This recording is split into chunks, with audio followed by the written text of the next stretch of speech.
मंगलमुखितमहिंसा संयमतो देवावित्तं नमं सन्ति सदमे सयामणु जहागुमसुफे शुभमरवाव्यैरसं नयमुफं किलामि शोभनेयप्पयं हेमे समनामुद्दा झेलोये सन्ति साहुनो विहंग उफे सुदानते सनेरयाव वयं च वित्तिं लपाओ नय कोई उपहमयि आगड़े सूर्यंत उफे सुवराजा महुकार समामुद्दा झे भवन्ति अणिस्या नानपिंडरे आदिता तेन उच्चन्ति सावणतिब्बेमि अर्हन्तो भगवन्त इंद्र महिता श्रीदास सिद्धि स्थिता आचार्यो जिन शासनोन्नति करा पूज्या उपाध्यायका श्री सिद्धांत सुपाठिका मुनिवरा रत्नत्रयाराधका पंचैते परमेष्ठिनः प्रतिदिनं कुर्वन्तु वो मंगलम् अचिन्त्य चिन्तामणि कल्पशाखिने विशुद्ध सब्रह्म समाधिशालिने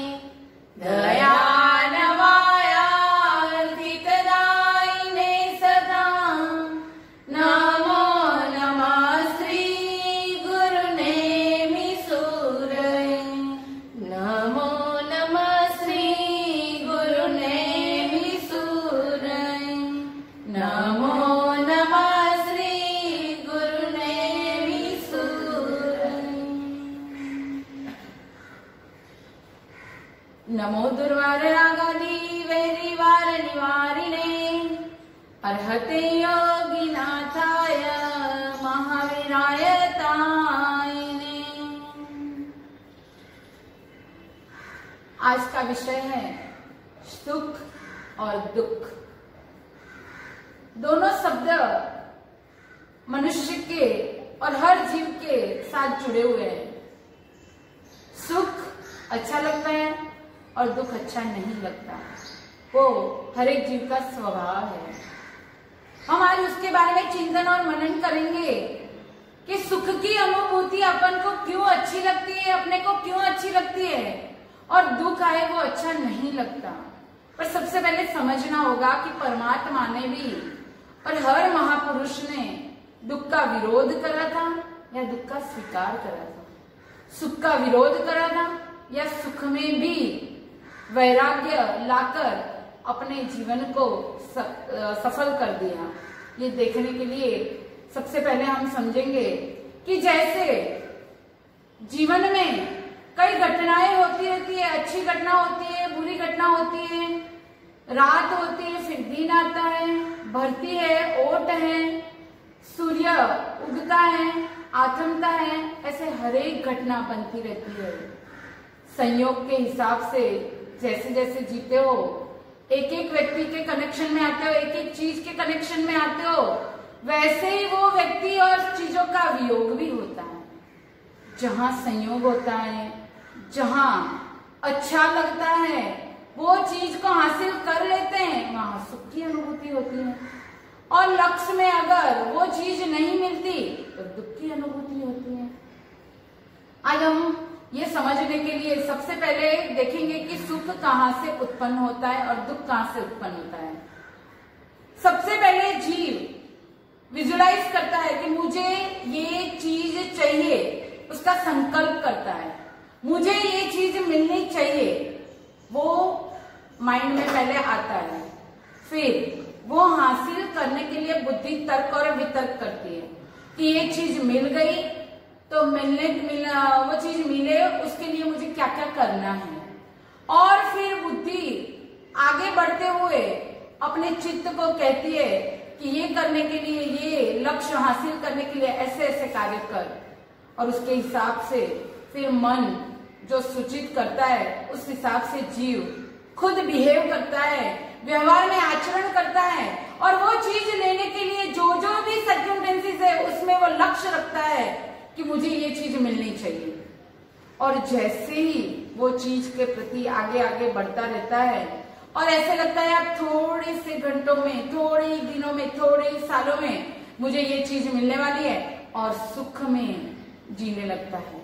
पर जैसे ही वो चीज हासिल होती है उसकी कंपैरिजन होती है कि मैंने विजुलाइज करा था, मैंने जो सोचा था वही वो चीज है या उसमें कुछ फर्क है। अगर उसमें ऐसा लगा कि 80-20 है, या तो ऐसा लगा कि वो चीज को 100% मैं हासिल नहीं कर सका, तो थोड़ा सा दुख लगेगा। इसकी जगह वो चीज मिल गई तो अत्यंत खुश हो जाएगा और वापस दूसरी इच्छा करेगा और वापस वो चीज को लगेगा। जैसे कि एक फ्लैट का आपने सोचा और एक फ्लैट मिल गया, फिर क्या होता है, थोड़े साल जाएंगे, अब ये फ्लैट पुराना हो गया है, ये बिल्डिंग पुरानी हो गई है, रीडेवलपमेंट में जाए तो अच्छा है, या एक बंगला हो जाए, फार्म हाउस हो जाए तो अच्छा है। वो नए सुख की इच्छा करता है और वही जो सुख मिला था वो चीज में, वहां दुख की अनुभूति करता है। यानी सुख और दुख दिमाग में है। अपने व्यवहारिक जगत में देखे कई घटनाएं होती रहती है। वो घटना में एक व्यक्ति को वो घटना होती है तो सुख की अनुभूति होती है और दूसरे व्यक्ति को दुख की अनुभूति होती है। सबसे पहले तो देखा जाए तो वो चीज मिलने पर है या तो वो चीज मिलने से पहले हो जाता है। एक लड़का था, उस लड़के को लॉटरी की टिकट लेने का मन हुआ और उसने टिकट खरीदी और दूसरे दिन पेपर में उसकी टिकट का नंबर आया, वो खुश हो गया, 1 करोड़ रुपया मिलने वाला है, इतना खुश। और सबको वो बोलने लगा कि कल मैं करोड़पति हो जाऊंगा, देख मेरी लॉटरी लग गई। और सब वो दिन का राह देख रहे थे कि उसके हाथ में 1 करोड़ रुपए का चेक आया। और दूसरे ही दिन मॉर्निंग में पेपर में पढ़ा कि ये जो यहाँ 0 वाला नंबर था वहां पे एक्चुअल में 1 था, बाय मिस्टेक 1 की जगह 0 लिख दिया था। वापस वो दुखी हो गया। पहले भी उसके पास 1 करोड़ रुपए नहीं थे, अभी भी नहीं है, पर उसकी वो जो कल्पना करी, उसको लेने का भाव करा, उसके कारण वो दुखी हो गया। देखो चीज अभी तक हाथ में नहीं आई है, फिर भी वो दुखी। पंचम काल में तो परमात्मा ने बोला हुआ है कि दुख ज्यादा है और सुख कम है, फिर भी व्यक्ति और हर जीव सुख के पीछे भागता रहता है। हर इंसान सुख की अनुभूति करने के लिए अपना जीवन पूरा कर देता है। पहले अपने आपको सुखी करना है, फिर अपने परिवार को खुशी कर देनी है, फिर समाज को आगे बढ़ाना है, फिर विश्व को आगे बढ़ाना है। सबको सुखी करना तेरे बस की बात नहीं। हम महापुरुषों के जीवन को भी देखेंगे। सबसे पहले तो वो चार्ट बताया मैंने आपको कि पहले विजुलाइज करा, फिर उसके हिसाब से क्या करा, उसने उस हिसाब से बिहेव करने का चालू करा। जैसे जैसे वो आगे बढ़ता गया उसको वो चीज मिली तो सुख की अनुभूति, नहीं मिली तो उसमें दुख की अनुभूति करता है। ये सुख और दुख मन में है, पर व्यवहारिक जगत में देखा जाए तो उसको चतुर्भंगी के रूप में हम घटा सकते हैं। जैसे कि सुख के अंदर सुख की अनुभूति करना। जैसे आप सुखी हो और ऐसे मानते हो कि मैं बहुत खुश हूं क्योंकि मैं सुखी हूं, तो ऐसे ये संसारी जीव, अज्ञान जीव के लक्षण है। वो सुख के अंदर सुख की अनुभूति मानता है। फिर आता है सुख के अंदर दुख की अनुभूति करना, कि जो सुख मिल रहा है उसके अंदर ऐसे सोचना कि ये सुख जो है बाह्य पदार्थ है, नाशवंत है और उसके अंदर अटैचमेंट करने की जरूरत, आवश्यकता नहीं है, ये आगे जाके दुख देने वाले हैं, इसीलिए सुख के अंदर दुख की अनुभूति करता है। वो आत्मा भी थोड़ा सुख के अंदर सुख की अनुभूति करता है, उससे एक लेवल आगे है। इसके बाद आता है दुख के अंदर दुख की अनुभूति। वो भी अज्ञानी जीव है। वो अज्ञान जीव दुख के अंदर दुख मानता है, और महापुरुष जो आध्यात्मिक लेवल पे आगे बढ़ना चाहते हैं, जो अपने आत्मा को आगे लेना चाहते हैं, वो व्यक्ति दुख के अंदर सुख की अनुभूति, क्योंकि वो प्राथमिक लेवल है, बाद में तो सुख दुख कोई अनुभूति ही नहीं होती। अपने आत्मा में, अंतरात्मा में इतने लीन हो जाते हैं कि उन लोगों को बाह्य सुख हो या दुख हो कोई इफेक्ट नहीं करता। बाहुबली की बात कर रहे, क्या हुआ था, उन्होंने पहले मुष्टि को उठाया और अपने भैया के ऊपर हाथ उठाने के लिए रेडी हो गए थे। अचानक अंदर माइंड में क्लिक हुआ, मैं ये क्या कर रहा हूं, मेरे भाई के ऊपर प्रहार कर रहा हूं। तुरंत ही वो हाथ से लोचन कर दिया और दीक्षा ग्रहण करके काजस सर्ग में खड़े हो गए। जैसे जैसे दिन बीतते गए उनके ऊपर सब लकड़ियां और सब मिट्टी जमा होने लगी, पंखिया भी उसके ऊपर माले बनाने लगे, फिर भी उनकी अंदर की अवस्था में जरा भी फर्क नहीं था। बस एक ही तकलीफ थी उनके जीवन में कि उन्होंने अहंकार करा था, और जैसे ही उनकी बहनों ने आके प्रतिबोध करा और तुरंत ही उन्होंने पैर उठाए और मोक्ष की ओर चले गए, केवल ज्ञान की अनुभूति हो गई। देखो, बाह्य जो भी घटनाएं होती है वो होने ही वाली है, उसको आप रोक नहीं सकते। निमित्त तो कितने भी आएंगे, उसके अंदर हारना नहीं है, पर अपनी पात्रता, अपना लेवल रेडी करना है। एक बच्चा है, एग्जाम देने का लक्ष्य है, कितना भी फीवर आ जाएगा, कितनी भी अनुकूलता की जगह प्रतिकूलताएं होगी, फिर भी वो एग्जाम देने जाएगा ही जाएगा, क्योंकि उसको वैल्यू है कि अगर मैं ये एग्जाम में नहीं बैठा, ये एग्जाम में थोड़ा बहुत लिख के नहीं आएगा, तो पूरे साल भर की जो मेरी मेहनत है वो पानी में हो जाएगी। मनुष्य भाव भी एक एग्जाम की तरह है, उसको पाले, उसमें सफलता हासिल कर ले, और इसीलिए सुख के अंदर वैराग्य वासित हो जाए। जहां जहां सुख है वहां वहां ज्ञान की अनुभूति, ज्ञान लाके दुख नहीं परंतु वैराग्य वासित हो जा। पर हर जगह जीव अपनी अज्ञानता के कारण दुखी होता है। नमी राजस्व की बात कर ले, उन्होंने भी अपने देह के ऊपर दाह ज्वर लग गया था, और तभी वैराग्य हुआ और सोच लिया कि जब ये दाह ज्वर खत्म हो जाएगा तो मैं दीक्षा ले। राजा अधिराज थे वो तो, और आगे बढ़ के उन्होंने दीक्षा ग्रहण करी, और दीक्षा में भी इतने स्थिर हो गए, इतने अंतर्मुख हो गए कि देवों को हुआ कि उनकी एग्जाम ले लेते हैं। उन्होंने क्या करा, देवों ने आके एक गांव को विकुरित करा और वहां पे आग जलाई, और आग जला के नमी राजर्षि को बोला कि अभी आपका गांव पूरा, नगर पूरा जल रहा है और आप चिंतित नहीं हो, आप कैसे राजा हो? उन्होंने बोला कि मैंने वो राज्य छोड़ दिया है, वो मेरा नहीं है। तो पर आपका ही था ना, आपने वहां पे राजा का पद भुगता हुआ है। तब नमी राजर्षि ने एक ही बात बोली, वो मेरा पास्ट था, आज जो जल रहा है वो मेरा नहीं है, और मेरा है वो कभी जलता नहीं है। यानी अंतरात्मा की अनुभूति कर ली, मैं कौन हूँ उसका भान कर लिया, मैं डिवाइन हूँ, सुप्रीम एनर्जी का पावर उन्होंने हासिल कर लिया, और इसीलिए वो मोक्ष की ओर कदम बढ़ा सके। हम अपने जीवन की बात करें तो अपने जीवन में हम कहाँ सुख और दुख लाते हैं। थोड़े साल हो गए, जो कल्पना करी थी कि ये परिवार मिले, ये परिवार में बच्चे आए, बुजुर्ग भी हैं, सब हैं, फिर भी हर जगह संघर्ष चालू है, और दुख दुख और दुख है। जहां समझ रूपी सूर्य उगेगा वहां संघर्ष रूपी जो अमावस है वो चली जाएगी, और समझ का सूर्य तपता रहेगा, और आप आध्यात्मिक जगत के अंदर एक कदम आगे बढ़ पाओगे। तो सुख और दुख वो भ्रांति है, और यही भ्रांति में से दूर होना है। एक छोटी सी चीज आपको बोलूं कि आप मान्यता में और भ्रांति में इतने जुड़े हुए हो कि सुख और दुख तो बात अलग है, खाने पीने की हर चीज में भी भ्रांति रहती है। जैसे कि अपन बोलते हैं व्यवहारिक जगत में, क्या बोलते हैं कि चाय मीठी बनाना। अभी चाय का स्वाद कभी किसी ने लिया है? चाय मीठी होती है क्या? एक भ्रांति हो गई, एक मान्यता है। व्यवहार से बोलते हैं कि ये चाय मीठी चाहिए मुझे, परंतु चाय का स्वभाव तो कड़वा होता है, उसकी पत्ती का स्वभाव जो है वो मीठापन नहीं है, उसमें शक्कर आती है तभी मीठापन आता है। पर वही सुख और दुख में भी यही रीजन आपको लगाना है कि जैसे आत्मा का स्वभाव सुख और दुख में लीन होना नहीं है, हमेशा आनंद में रहना है। ये तो पुद्गल आदि सब निमित्त और संयोग होते रहेंगे, पर हे आत्मन तू जाग जा और अपने कल्याण का मार्ग ढूंढ ले, यही शुभ मंगल भावना। अज्ञानतिमिरान्धान ज्ञानाञ्जनशलाकया नेत्रोन्मीलितं येन तस्मै श्रीगुरवे नमः। आज का जो विषय है सुख और दुख। पहले मैं आप सबको पूछना चाहती हूँ, आप लोग सुखी हो कि दुखी हो? पहले तो आप लोग ही सोचेंगे कि मैं सुखी हूं कि दुखी हूं।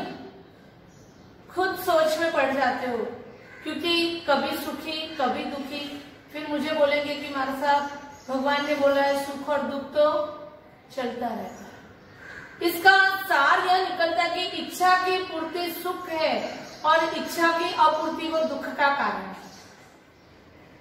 जब जब जीव इच्छा करता है तब वो कल्पना में रहता है, तब सुखी है। अगर इच्छा पूर्ण हो गई तो वो सुख महसूस करता है। एक दृष्टांत से हम समझते हैं। तो मित्र थे, दोनों मित्र बचपन में बहुत खेले। फिर ऐसा हुआ संयोग कि एक मित्र को शहर की ओर जाने का हो गया, उनका परिवार शहर की ओर था, और एक मित्र गांव में ही रहा। उसको गांव की खेती वही करता रहा, और वो शहर में आया, पढ़ा लिखा और बड़ी फैक्ट्री डाल दी, बहुत अच्छा पैसा कमा लिया उसने। अचानक से थोड़ा टाइम हुआ और उसको गांव में जाने का हुआ। वही मित्र को मिलने का हुआ, दोनों खटिया लगा के चाय पीने बैठ गए। तो ये शहर वाला मित्र ने बोला कि तू क्यों गांव में रहता है? तो कि क्यों? कि तू चल शहर में, फैक्ट्री लगा देंगे, पैसे कमाएंगे। तो जो मित्र थे गांव के, उन्होंने बोला कि फिर शौक करेंगे, आनंद में रहेंगे, सब मजा आ जाएगा। तो कि मैं अभी भी मजा कर रहा हूँ, तो इतनी सारी मेहनत क्यों करूं? मैं अभी भी खुश हूं, मैं अभी भी आनंद में हूं। देखो, सुख जीव के मन के परिणाम पे है। नरक का जीव भी दुखी है तो देवलोक का जीव भी दुखी है। तिर्यंश का जीव भी दुखी है तो मनुष्य भी दुखी है। और ये चारों योनि के जीव सुखी भी हो सकते हैं। जैसे जिसकी समझ डेवलप होती है उस हिसाब से उसके सुख की कल्पना होती है। जैसे ज्ञान स्पष्ट होता जाता है वैसे उसको सुख की महसूस होता है। जैसे कि गुलाब जामुन में, एक गुलाब जामुन खाने में सुख, 2 खाने में सुख, वही गुलाब जामुन 50 खाएंगे तो वो दुख का कारण बन जाए। जरूरियात और उसकी इच्छा, उसके ऊपर सुख और दुख लिखा हुआ है।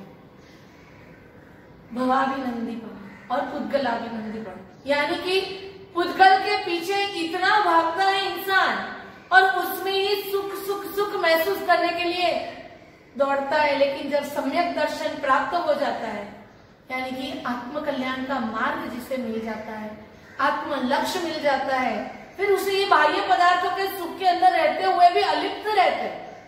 भरत चक्रवर्ती बड़े राजा थे, लेकिन फिर भी उन्हें मालूम था यह शरीर नाशवंत है, यह राज्य नाशवंत है, यह चक्रवर्ती पणु भले मिला है मुझे, लेकिन वो भी हमेशा के लिए नहीं। तो यह राजा से राजाओं को भी मालूम है, चक्रवर्ती को मालूम है, लेकिन एक सामान्य इंसान क्यों नहीं समझता? क्योंकि ज्ञान अलग अलग है। जैसे कि तिर्यंश में चींटी है तो उसे एक शक्कर का दाना में सुख लगता है, और उसी तरह कुत्ते को तो एक रोटी में सुख है। उससे आगे जाओ, शेर को तो नॉनवेज मांस खाने में सुख है। मनुष्य को देखो तो पूरा भरा हुआ थाली का भोजन मिले उसमें सुख है। गरीब इंसान को दाल चावल रोटी सब्जी में सुख है, तो श्रीमंत इंसान को पंजाबी डिशेज सब कुछ मिलते हुए भी सुख नहीं है। तो ये तरतमता किस वजह से? जिसकी जो स्टेज है उसके हिसाब से। जैसे संसार में फर्क पड़ता है कि जैसे गरीब अपनी बेटी को 1 तोला सोना देता है तो उसके बिरादरी में बोलते हैं बहुत ही सुखी है। 1 तोला सोना अपनी बेटी को दिया, और वही श्रीमंत 100 तोला देता है तो भी कहते हैं 100 तोला ही दिया, इसके पास तो बहुत है। और उसकी जगह राजा महाराजा होते हैं तो उधर तो कुछ बात ही अलग हो जाती है। तो चीज तो वही है, लेकिन तीनों के लेवल अलग है, और तीनों के लेवल से वो सुख की भ्रांति होती है। ये तो होगी बाहर की दुनिया की बात। अभी अंतर जगत की बात करते हैं। अंतरंग दुनिया के अंदर जो सम्यक दृष्टि जीव है उससे बाह्य पदार्थों में रस नहीं रहता। वो स्व में लीन है, जो जरूरत है वो लेता है, लेकिन उसके अंदर राग और द्वेष नहीं करता, अनुबंध नहीं करता। उससे आगे के लेवल में जाए तो संयमी है। सम्यक दृष्टि से आगे जाता है संयमी। तो संयमी को बाह्य पदार्थ यानी जगत के पदार्थों में अपेक्षा ही नहीं है, सब छोड़ दिया है। परिवार को भी छोड़ दिया है। परिवार के अंदर भी संयमी आत्मा को सुख नहीं है। वो जानता है संयम और आत्मकल्याण में ही सुख है। अभी आप लोगों के बोले हो कि हम सुखी कि आप सुखी, तो आप सभी यही बोलेंगे महाराज साहब आप सुखी हो, हम लोग अभी सुखी नहीं है, ऐसे आप बोलेंगे कि गुरुदेव आप जितना सुख है। तो मैं पूछूं आप लोगों की हिम्मत है ये मार्ग पे चलने की? ये मार्ग पे जाने के लिए पुण्याई भी चाहिए, पुरुषार्थ भी चाहिए और अंदर से वो हिम्मत भी चाहिए। यह मार्ग में निकलना कोई खाने का खेल नहीं, बहुत बड़ी हिम्मत और गुरुदेव के आशीर्वाद चाहिए, तभी यह मार्ग पे चल सकते हैं, दौड़ सकते हैं। तो संयमी जीव की अपेक्षा से यह स्वामी भगवान को देख लो, उनका आयुष्य कर्म खत्म नहीं हुआ है, इसीलिए वो विचर रहे हैं महाविद्य क्षेत्र में। इधर से हम बहुत विनती करते हैं, परमात्मा को विनती करते कि हमारे यहाँ ध्यान रखना, और वो भी अपने वितराग गुण के अंदर लीन है। और सबसे उसके भी ऊपर देखे तो सबसे सुखी तो सिद्ध परमात्मा सबसे ज्यादा सुखी है। और वही सुख का मोक्ष कहाँ है? तो आप लोग बोलेंगे कि 7 रज्जुलोक ऊपर मोक्ष है। उसका मतलब कि कोई बाहर मोक्ष है कि अंदर मोक्ष है? सबकी मान्यता में यही है और शास्त्रों में भी यही लिखा हुआ है कि हमारे नीचे नर्क है, ऊपर देवलोक है और देवलोक से ऊपर सिद्ध शिला है और सिद्ध शिला में मोक्ष है। सही बात है, सिद्ध शिला में ही मोक्ष है। तो उधर जाने के लिए चलना पड़ेगा कि अंतरंग मेहनत करनी पड़ेगी? तो सिद्ध शिला में जाना है तो घटना तो अपने आत्मा के अंदर ही होनी पड़ेगी, अपने परिणामों में ही बदलाव लाना पड़ेगा, तभी सिद्ध शिला में पहुंच सकते हैं। पहुंचना जब वहां है पर घटना होगी अपने अंतर मन में, अपने परिणामों में, अपने कसायों में, अपने शुद्ध भावों में। ये सब घटना कैसे घटेगी? जब भ्रांति बदलेगी, जब अपनी समझ बदलेगी, जब ज्ञान की भूमिका जैसे जैसे बढ़ेगी वैसे वैसे सुख की परिभाषा बदलेगी। क्योंकि छोटे इंसान के लिए सुख अलग है, सम्यक दृष्टि के लिए अलग है, संयम के लिए अलग है, वितराग के लिए अलग है, और सिद्ध परमात्मा के लिए असीम सुख है, अनंत सुख है। उसके सुख की कोई कल्पना ही नहीं कर सकते और वही सुख हमारे अंदर छिपा हुआ है। इसीलिए तो हर जीव के अंदर शिव के दर्शन करने की बात कर रहे हैं। तो यह पुरुषार्थ कब करेंगे, कहां से करेंगे? जब तक ये पुद्गल पे राग और द्वेष छोड़ेंगे, तब अपने परिणामों को जब समझेंगे, अपने छोटे छोटे भावों का निरीक्षण करेंगे। अभी आप लोगों को यह भी प्रश्न होगा कि महाराज साहब जब निमित्त आता है सुख और दुख का तब हम डिस्टर्ब हो जाते हैं, क्यों? ये सुख और दुख का निमित्त आता है, आप लोग डिस्टर्ब क्यों हो जाते हैं? अगर ज्ञान है तो डिस्टर्बेंस नहीं है, अगर ज्ञान नहीं है तो जिसके पास ज्ञान है वो गुरुदेव का मार्गदर्शन लेना चाहिए कि इधर हमारे संकल्प विकल्प चल रहे हैं और संकल्प और विकल्प में से निवृत्ति पाना ही पड़ेगा, तभी आप समाधान में रहेंगे तो सुख की अनुभूति करेंगे। परमात्मा ने कहा है सुख और दुख का चक्र चालू ही है, कभी एक सा नहीं रहता किसी के जीवन में सुख और एक सा नहीं रहता किसी के जीवन में दुख, दोनों चालू ही है। लेकिन उसकी दृष्टि जिस तरह से है वो वह महसूस करता है। परमात्मा जब प्रभु महावीर की बात कर ले, जब साधना करने पे एक ही रात में संगम ने कितने सारे उपसर्ग किए, फिर भी समाधि में कोई फर्क नहीं पड़ा और ना ही कभी उन्होंने उल्लेख किया कि मुझे इतना दुख हुआ। पार्श्वनाथ भगवान का अवसर देख ले तो अनुकूल परिश्रम और प्रतिकूल दोनों के लिए संभाव, यही साधना है और यही सुख और दुख में से प्राप्त करने की निवृत्ति है। तो यह पुरुषार्थ आप सब आराधक श्रोता वर्ग करो, यही शुभ मंगल भावना के साथ शुभम भवतु सर्वमंगल करते हैं। आप सभी को आज का जो प्रवचन है उसकी लिंक शाम को मिल जाएगी, तो सभी ध्यान रखिए। सर्व मंगल मंगल्यम सर्व कल्याण कारणम सर्वधर्माणां जैनं जयति